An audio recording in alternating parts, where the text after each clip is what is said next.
లింగం 3 లోకాల కట్ట పౌడవంత లింగం 10 లోకాల కట్ట అయినా అరుడే గురుడే శివశంకరుడు అమ్మవారు పార్వతికి వరాన ఉంటుంది వరపుత్రురాలు అమ్మవారు వెనుక ఎల్లవంటే ఆడదానికి కుట్టలేదు మోక్షవంతురాలు మగవారు కుట్టలేదు మోక్షవంతురాలు నాగేంద్రుడికి అంతమంది పుట్టింది నవలోక మాత శివుని వరాన పుట్టింది కాబట్టి ఆ పిల్ల పేరు చూడు రేవతి నక్షత్రాల పుట్టిందని రేణుక అని పేరు పెట్టుకున్నారు ఎల్ల లోకలు మెచ్చ ఎల్లవ తల్ల అని పేరు పెట్టుకున్నారు రేణుక ఎల్లమ్మ అని పేరు పెట్టినాక అవ్వలాల గప్పుడు ఆ యొక్క అటువంటి ఎల్లవ తల్లికి లగ్గం వల్ల ముస్త చేద్దామా అని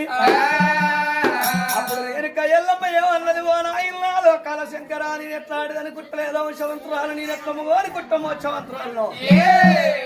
నాకు కూడా ఆడదాని కుట్టద్దు వంశవంతులు కావాలి మగవాని కుట్టద్దు మోక్షవంతులు కావాలి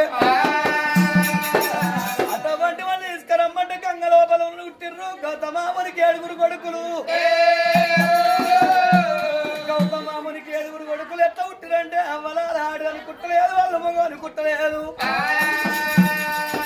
అలా నాడు గౌతమాముని బొట్టువనెళ్ళకెళ్ళి 7 వల్ల ఎవరు వంగచ్చైనా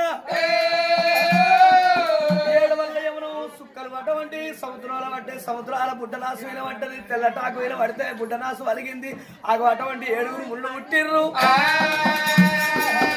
వాళ్ళ పేరు గౌతమామునిస్తుడే పెట్టుండు గంగాముని గౌతముని నీలముని పారముని చంద్రాముని అందరికన్నా చిన్నోడు జగమేల వాడి చెమదక్కిన ముందు రాదని పేరు పెట్టిర్రు అదే 7 మునుల పట్టుకొచ్చి లోకాల శంకరుడు బిడ్డ కళ్యాణం చేసిండు అవ్వలాల గప్పుడు రేణుక ఎల్లమ్మ బావలకు పట్టమంజం కట్టింది కదా 12 వదనాల గట్టమ్మ ఎక్కాలి నడబెడినాదం కొట్టాలి శంకు పట్టాలి 20 ముళ్ళ పాగలుట్టాలి 20 ముళ్ళ పాగలుట్టి 60 ముళ్ళ దోతి కట్టాలి 60 ముళ్ళ దోతి కట్టిన గుడ్డ దోసి పెట్టుకోవాలి